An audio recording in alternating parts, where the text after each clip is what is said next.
à tous, cette semaine, C'est Sport a suivi la belle aventure du petit club amateur de l'US Granville, le petit poussé de la Coupe de France qui a affronté hier en 16e de finale Sarreguemines. C'est parti.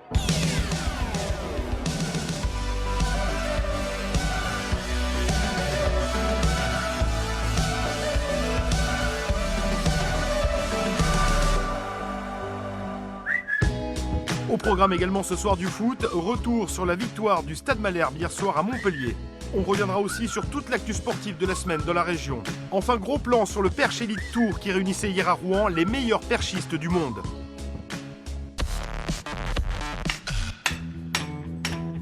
Ce matin-là, il fait moins 3 degrés sur le chantier. Marius Mussina n'a pas vraiment la tête au boulot. Dans quelques jours, ce maçon de 34 ans d'origine roumaine va disputer le 16e de finale de la Coupe de France de foot avec son club, l'US Granville. Maçon la journée, footballeur le soir, c'est son rythme de vie depuis 10 ans. Ouais, ça fait des grosses journées. Alors, à un moment donné, je voulais arrêter, mais non, j'aime bien. Et puis après, je fais les deux, j'essaie de les faire le mieux possible. À Granville, Marius Mussina est une exception. Le petit club du Sud-Manche évolue en CFA2, la 5e division française. Mais même à ce niveau-là, la plupart des joueurs de l'équipe sont payés pour jouer au foot.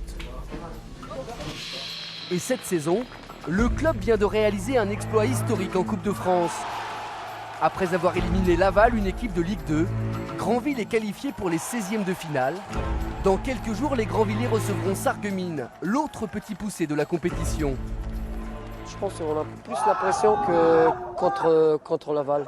Je pense que c'est une autre pression, ça va pas être la même chose, je pense. Si pour Marius et l'US Granville, cette aventure en Coupe de France est une grande première, Mathias Jouan, lui, a déjà vécu une telle épopée. Avant de signer à Granville la saison dernière, Mathias jouait à Quevilly. Ce club amateur qui en 2012 a réussi l'exploit retentissant d'atteindre la finale de la Coupe de France, après avoir notamment éliminé l'Olympique de Marseille et Rennes.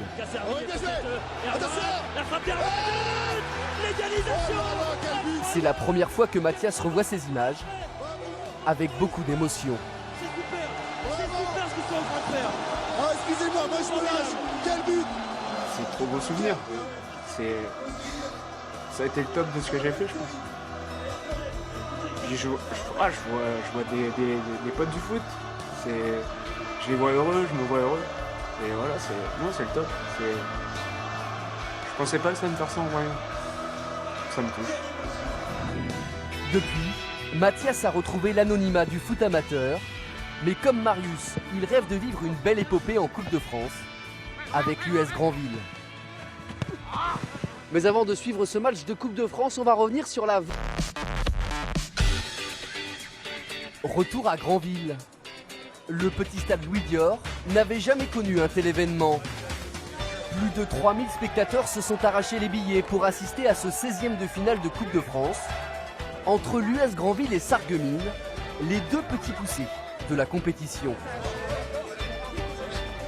C'est rare, c'est la première fois que Granville arrive en 16e, donc fallait être là pour les encourager. On va passer tranquillement cet après-midi et on ira en 8e contre Bourg-Péronnas. C'est Granville ou Sarreguemines. En cas de qualification historique, les Granvillais savent déjà qu'ils recevront Bourg-en-Bresse, une équipe de Ligue 2, en 8e de finale. Mais avant ça, ce match face à Sarreguemines a tout d'un piège. Dans les vestiaires Granvillais, la tension monte. Pour Marius, le maçon de l'équipe, Mathias, l'ancien joueur de Quevilly, et leur coéquipier. Là, on a affaire à une équipe, c'est pas des pros.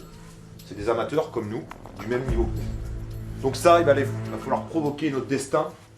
Et ce qu'on va mettre dans le match dès la première seconde, ça va être déterminant pour la suite du match.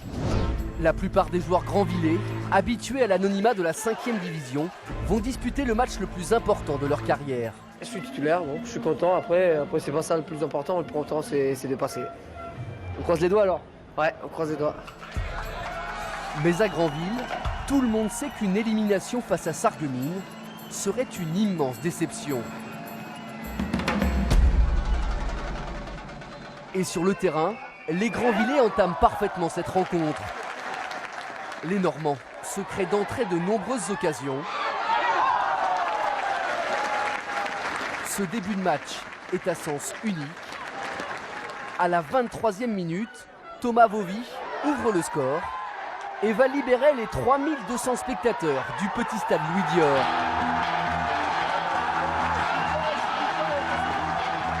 Granville mène 1-0, mais va ensuite gâcher quelques belles opportunités.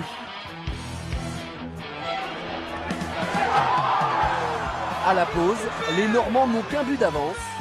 Rien n'est encore fait. Mais en attendant, on va d'abord revenir sur toute l'actu sportive de la semaine dans la région. Retour à Granville, retour à la Coupe de France de foot.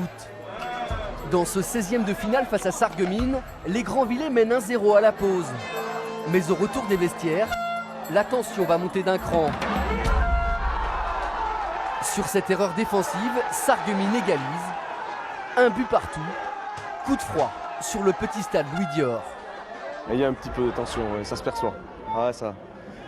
Il y a de l'enjeu, quoi. On aurait pu mener un peu plus à la mi-temps, et puis là, voilà, maintenant on se fait égaliser sur une erreur, là, une faute, et puis dans le jeu, on a quand même des occasions. Maintenant, il faut qu'on arrive à concrétiser le deuxième but. C'est nous, les gars de Sarreguemines.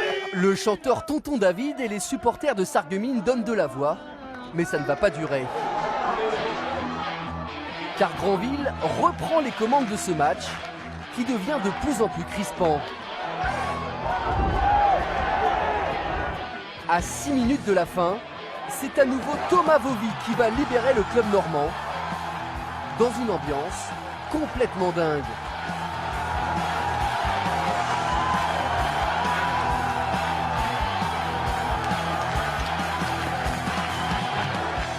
Deux buts à 1, puis 3 buts à 1 dans les ultimes secondes du temps réglementaire sur cette frappe signée Jégu.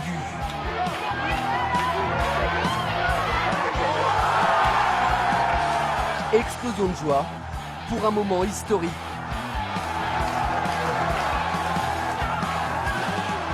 L'US Granville peut fêter cette qualification avec ses supporters qui commencent à envahir le terrain. Oui, mais voilà, l'arbitre n'a pas encore sifflé la fin du match. Sarreguemines tente alors un gros coup de bluff pas très fair-play. L'envahissement du terrain étant interdit, les Lorrains quittent la pelouse. S'ensuivent de longues minutes de flottement. Mais le match va finalement reprendre pour quelques secondes. Mais avant de suivre le dénouement de ce match, gros plan cette semaine sur le Perche Elite Tour qui réunissait hier à Rouen les meilleurs perchistes du monde. Retour à Granville pour l'épilogue de notre fil rouge. Après une fin de match rocambolesque, le coup de sifflet final est enfin donné. Cette fois, pas d'envahissement de la pelouse par le public, mais l'exploit est historique. Comme le PSG, Lyon ou Marseille, Granville se qualifie pour les 8e de finale de la Coupe de France. Ah, c'est énorme. Je peux pas expliquer, c'est un truc de malade. Au prochain tour, le 10 février, l'US Granville recevra Bourg-en-Bresse, une équipe de Ligue 2. Ce sera en plein carnaval. Le petit poussé rêve déjà de prolonger sa belle cavalcade en Coupe de France. J'ai envie de faire vivre à ce club et à mes copains ici, continuer l'aventure et vivre encore une saison magnifique. Voilà, ce sport, c'est fini pour aujourd'hui. Salut à tous et à la semaine prochaine.